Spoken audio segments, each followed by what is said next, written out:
Come on, Chiefs! A news story recently broke that has sparked a lot of discussion among fans online. I'll cover everything that happened here. But first, hit the like button and check out the channel for the latest Chiefs updates. The Chiefs just released their injury report for Wednesday, and it includes some familiar names, including Patrick Mahomes and Kareem Hunt. That's right, both of these key players are dealing with some issues, and with the AFC West matchup against the Denver Broncos coming up, that's got fans a little nervous. Mahomes, thankfully, was a full participant in Wednesday's practice. This guy is known for playing through pain, and it looks like he's giving it his all, especially after spraining his ankle last game. Meanwhile, Kareem Hunt was listed as limited in practice, which leaves his status for Sunday up in the air. Hunt has been a valuable asset this season, so if he's out or even limited, he could impact the offensive rhythm. It's also worth mentioning that receivers Marquise Hollywood Brown and Rashee Rice, along with running back Isaiah Pacheco, are also on the injured list, which has impacted Kansas City's offensive firepower. But despite these challenges, our Chiefs have held strong, remaining undefeated in 9 games. So Chiefs Kingdom, are you concerned about these injuries? Do you think Mahomes will bounce back like he always has? Leave a comment below with your thoughts. Okay, here's the big story. Patrick Mahomes has forged a dynamic partnership with none other than Kareem Hunt, the running back who's back in KC and already making waves. After that thrilling Week 9 win over the Tampa Bay Buccaneers, Mahomes had nothing but praise for Hunt, especially after Hunt's game-winning touchdown in overtime. Mahomes shared, since he's been back, he's been giving it his all every day. When we're in those crunch times, he's the guy who can pick up tough yards, 5 or 6 at a time, and make the defense feel it. In Tampa, Hunt put up an impressive 106 rushing yards on 27 carries, plus the game-winning TD in overtime, all while hustling through wet conditions and the pressure of a tied game. He looked comfortable, strong, and every bit the same power player we remember from his early days with the Chiefs.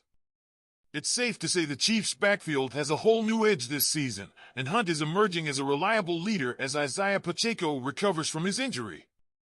Mahomes went on to highlight how Hunt's energy and late-game toughness add a new layer to the offense, especially when they're trying to close the deal in the final minutes. He's hungry for the ball, and you can tell as the game goes on, he gets into a rhythm, Mahomes said. Sometimes I see passing options on the outside, but I just think, let's give him the ball and let him go. Even those 5 or 6 yard gains start to wear down the defense. This combination of Mahomes' powerful passing and Hunt's relentless running is making the Chiefs' offense nearly unstoppable. Chiefs fans, we're seeing a new offensive dynamic, and it's one that's built to last. Mahomes even hinted that when Pacheco is back, the Chiefs will have a 1-2 punch in the backfield that defenses won't want to deal with. With Hunt's return bringing that extra fire to KC's running game, Mahomes and the Chiefs look set to dominate as the season progresses. So, Chiefs Kingdom, what do you think? Are you as excited as I am about this new offensive setup? Today, we're going to talk about what's next for our Chiefs as we pursue a historic 3rd consecutive Super Bowl title. The trade deadline may have passed, but there are still a few moves the Chiefs can make to increase our chances of another ring. Let's dive into the first big priority, the left tackle position. Protecting Patrick Mahomes is essential if we want to go all the way again. While we picked up some great playmakers in DeAndre Hopkins and Josh Uche at the deadline, the left tackle position remains a weak link. Both Wanya Morris and Kingsley Suamataia have struggled on the left side, with Morris posting a 57.7 pass blocking grade and Suamataia falling even further behind at 43.4. It's enough to make us consider returning Donovan Smith, who, even after sitting out so far this season, could bring experience and a more stable blocking grade if the Chiefs are willing to take a chance. Now, we all know that head coach Andy Reid has never been shy about experimenting with lineups, and fixing this left tackle issue could be key to giving Mahomes the protection he needs to operate at his peak. Imagine the damage we could do if we got that position into the playoffs. With so much at stake, it's crucial that we address this before we get into these high-stakes games. Chiefs fans, what do you think? Should we risk a reunion with Smith or stick with what we have and hope Morris or Suamataia step up? Let's talk about some tough updates coming out of Arrowhead that could impact our defensive lineup this weekend. It looks like defensive lineman Tershawn Wharton will likely miss Sunday's AFC West matchup against the Denver Broncos. Today's reports confirm that Wharton missed practice again on Thursday, marking his second straight day out with a knee injury. And here's where things get even more complicated. Wharton's absence could leave us without one of our top defenders, who has been a force up front all season. The Chiefs are also keeping tabs on George Karlaftis, who appeared on the injury report with an abdominal issue. If both Wharton and Karlaftis end up sidelined, our defensive line depth will face a real test on Sunday. Without Wharton, who has recorded 15 tackles, 12 quarterback pressures, 2.5 sacks, and even a forced fumble this season, the Chiefs will likely rely on Mike Pennell Jr. and Marlon Tuipulotu to step up. Pennell, with 9 tackles and 2 sacks in 8 games, has shown he can bring intensity. Tuipulotu, meanwhile, has yet to play a regular season game since joining the roster in September, but this could be his chance to make an impact when the team needs it most.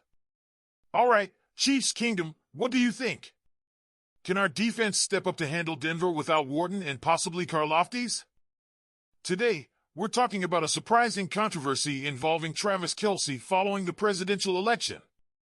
As many of you know, the 2024 election just concluded with Donald Trump edging out Kamala Harris in the race. But Chiefs star tight end Travis Kelce has been receiving some unexpected criticism following the election results. Despite not making any political statements, Kelce sparked some backlash when he posted a football-related message on his Instagram, something he often does to keep fans excited for the season. Some Democratic fans weren't happy, suggesting the timing felt off. Comments like "read the room," "Travis and not now," "we're still grieving" have surfaced, reflecting the frustration among some of his followers. On the other hand, there's a solid group of fans speaking out to defend Kelce, arguing that he's simply focusing on his game, as a football player should. One fan put it bluntly, saying, "If you're upset, that's fine. But life goes on, stop expecting everyone to react exactly how you want them to." And others echoed the sentiment, saying that Kelce's page is about football, so a post about football makes perfect sense, regardless of the political climate. What's clear is that this debate has some passionate opinions on both sides. Kelce himself has yet to address the backlash to his post, keeping his focus as always on the Chiefs' season. But it does open up a larger question about athletes, social media, and whether they should weigh in or stay quiet during big national moments. So, Chiefs fans, where do you stand? Should Travis be watching the weather or staying focused on the game? Leave your thoughts in the comments, and be sure to like and subscribe for more from your favorite Chiefs players. Come on, Chiefs!